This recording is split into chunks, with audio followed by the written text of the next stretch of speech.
Hello दोस्तों, क्या हाल है। तो आज तारीख 8 नवंबर 2025 दिन शनिवार। आज की हिंदी पंचांग के अनुसार तृतीया 7:32 AM तक, चतुर्थी 4:25 AM, नवंबर 9 तक पंचमी है। और आइए बात करते हैं आज के मुख्य समाचार में। देश भर की तमाम बड़ी खबरों पर नजर डालते हैं।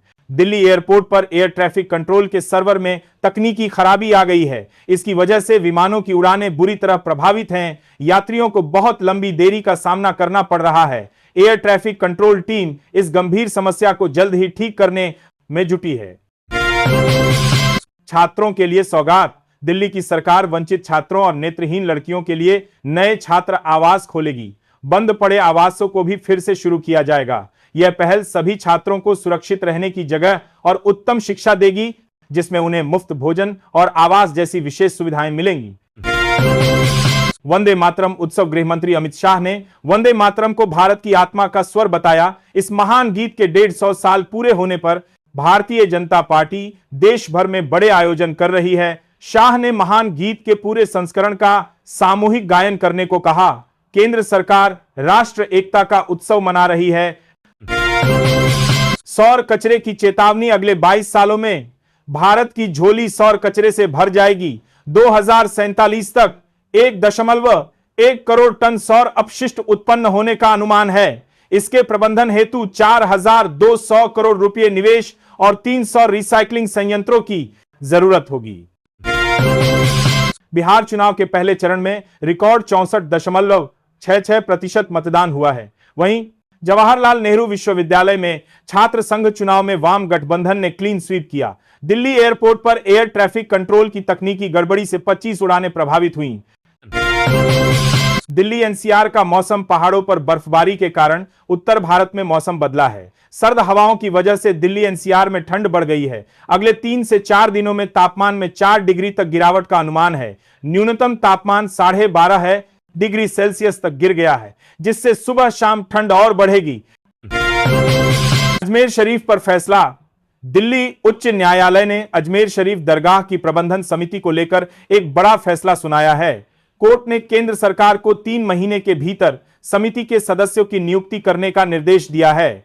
न्यायाधीश ने सरकार को नियुक्ति प्रक्रिया में तेजी लाने को कहा है।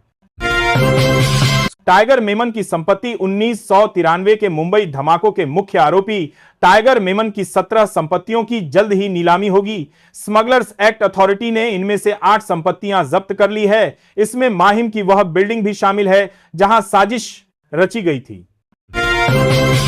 आतंकी धमकी। पाकिस्तान में बैठे खालिस्तानी आतंकी ने पंजाब प्रदेश कांग्रेस कमेटी के अध्यक्ष अमरिंदर सिंह राजा वड्डिंग और उनके परिवार को जान से मारने की धमकी दी है। आतंकी हरविंदर सिंह रिंदा ने कहा है कि पंजाब कांग्रेस अध्यक्ष और उनके परिवार को मारना ही है। जनजातीय गौरव यात्रा। गुजरात के मुख्यमंत्री भूपेंद्र पटेल आज यानी 7 नवंबर को अंबाजी से जनजातीय गौरव यात्रा का शुभारंभ करेंगे। यह बड़ा आयोजन भगवान बिरसा मुंडा की 150वीं जयंती के अवसर पर किया जा रहा है। यह यात्रा 7 से 13 नवंबर तक अंबाजी और उमरगाम से एकता नगर तक जाएगी। ट्रंप का बड़ा ऐलान। अमेरिकी राष्ट्रपति डोनाल्ड ट्रंप ने बड़ी घोषणा करते हुए कहा है कि प्रधानमंत्री नरेंद्र मोदी से उनकी बातचीत बहुत अच्छी चल रही है। उन्होंने संकेत दिया कि वह जल्द ही भारत की यात्रा पर आ सकते हैं। ट्रंप ने प्रधानमंत्री मोदी की जमकर तारीफ की और उन्हें महान व्यक्ति बताया।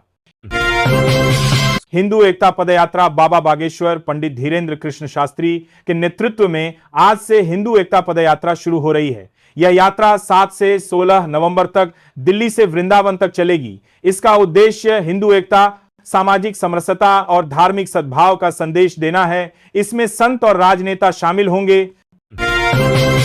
आवारा पशुओं पर एसए का निर्देश। सर्वोच्च न्यायालय ने आवारा पशुओं को लेकर राज्यों और केंद्र शासित प्रदेशों को अहम निर्देश जारी किया है। कोर्ट ने कहा है कि सभी आवारा पशुओं को सड़कों, राजमार्गों और राष्ट्रीय राजमार्गों से हटाया जाए। यह निर्देश राजमार्ग प्राधिकरण और नगरपालिकाओं को भी दिया गया है। शीतल देवी का सपना सच पैरा तीरंदाज। शीतल देवी का कौन बनेगा करोड़पति शो में मांगा गया सपना पूरा हो गया है। 1 साल पहले उन्होंने सक्षम एथलीटों के साथ प्रतिस्पर्धा करने की इच्छा जताई थी। अब उन्होंने भारत की सक्षम जूनियर टीम में जगह बना ली है। यह सपना की उनकी बड़ी उपलब्धि और संघर्ष की कहानी है। The Taj story review.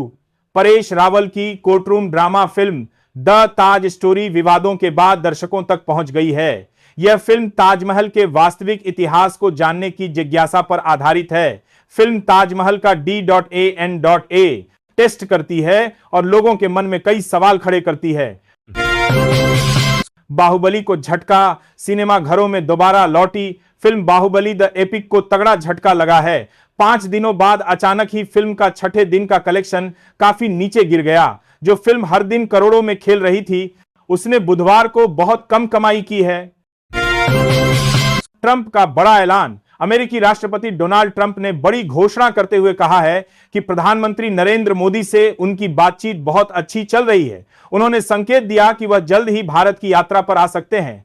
Trump ने प्रधानमंत्री मोदी की जमकर तारीफ की और उन्हें महान व्यक्ति बताया। हिंदू। ट्रंप का बड़ा ऐलान। अमेरिकी राष्ट्रपति डोनाल्ड ट्रंप ने बड़ी घोषणा करते हुए कहा है कि प्रधानमंत्री नरेंद्र मोदी से उनकी बातचीत बहुत अच्छी चल रही है। उन्होंने संकेत दिया कि वह जल्द ही भारत की यात्रा पर आ सकते हैं। ट्रंप ने प्रधानमंत्री मोदी की जमकर तारीफ की और उन्हें महान व्यक्ति बताया। हिंदू एकता पदयात्रा